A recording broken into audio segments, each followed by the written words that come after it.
बाहुबली और दबंग नेताओं की कड़ी में अब बात जौनपुर लोकसभा चुनाव की।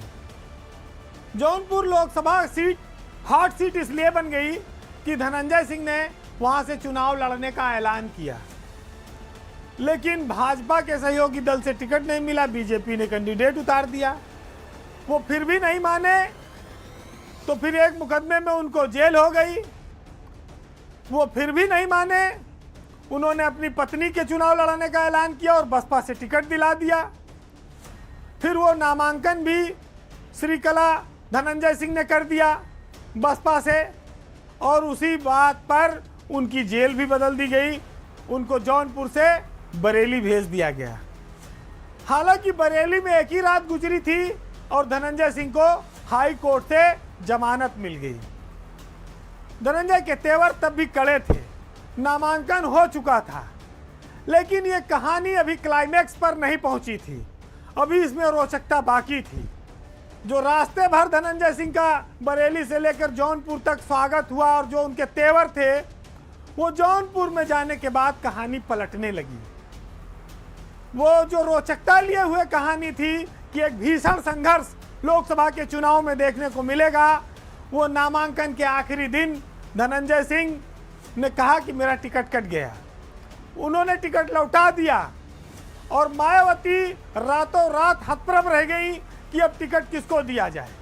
आखिरी वक्त में वर्तमान सांसद यादव जी को फिर से मायावती ढूंढ के लाई, तो धनंजय सिंह जेल गए, फिर मेल हो गया और पत्नी ने भी चुनाव लड़ने से मना कर दिया और उसके बाद भाजपा का समर्थन भी कर दिया। जो उनकी तैयारियां थी, चुनाव लड़ने का जो ऐलान था, वो माहौल अब अचानक से पलट गया है। अब लड़ाई वहां पर मायावती ने एक यादव को टिकट देकर सीधे सीधे त्रिकोणीय कर दी है। लेकिन इतनी आसानी से ये मामला निपटा कैसे? वो जमानत पर तो छूट ही गए थे। वो चाहते तो चुनाव लड़ते, पत्नी को नामांकन करा ही दिया था, फिर यू टर्न लेने का और ये का टिकट काट दिया, ये बयान आने की आवश्यकता क्यों पड़ी? चर्चा इस बात की है कि धनंजय सिंह उत्तर प्रदेश में सरकार के कामकाज से संतुष्ट हैं। मुख्यमंत्री योगी आदित्यनाथ की सरकार में ही उनकी पत्नी जिला पंचायत की अध्यक्ष बनी। सरकार से वो सीधे टकराव ज्यादा देर तक नहीं ले सकते थे। ऊपर से दिल्ली से उनके लिए मैसेज भी था कि आप हमारी सपोर्ट करिए। उत्तर प्रदेश की सरकार से भी, मुख्यमंत्री से भी उनको मैसेज मिला कि अभी चुनाव न लड़ो, आगे फिर लड़ लेना। ये चुनाव प्रधानमंत्री का चुनाव है।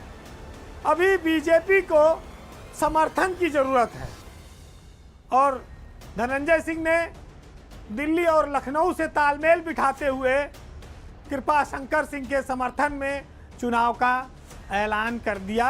धनंजय के बीजेपी के पक्ष में आने से कृपा शंकर सिंह की पकड़ अब इस चुनाव पर और मजबूत हो गई है। उनके पास सभी धर्मों का, जातियों का, ठाकुरों का एक बहुत बड़ा सपोर्ट था और ये भी साफ है कि इस समर्थन के बाद से उनका जो सियासी भविष्य है, उनका जो परिवार है और उनके जो समर्थक हैं, वो फालतू की मुकदमेबाजी, जेल, जांच, पड़ताल, इससे सबसे बच गए।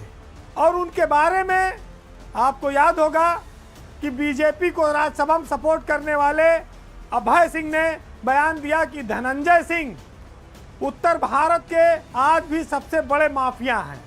धनंजय सिंह से उत्तर भारत में बड़ा कोई खूंखार माफिया नहीं है। और अभय सिंह ने बयान दिया, जो खुद एक खूंखार जिनकी छवि है, वो दूसरा एक खूंखार ने दूसरे को सबसे बड़ा खूंखार बताया। तो इससे साफ है कि धनंजय सिंह से तो दूरी रखी बीजेपी ने, लेकिन उनकी पत्नी को अपने साथ मिलाया, शामिल किया, उनका समर्थन लिया। तो सांप भी मर जाए, लाठी भी ना टूटे।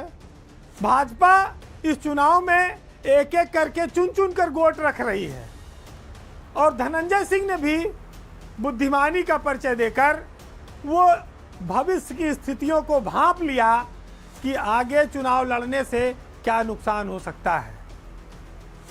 सियासी लोग और चतुर लोग ये जानते हैं कि जब खड़े रहोगे, जेल से बाहर रहोगे, ताकत में रहोगे, सरकार का सपोर्ट रहेगा, तब आपका सिक्का चलता रहेगा।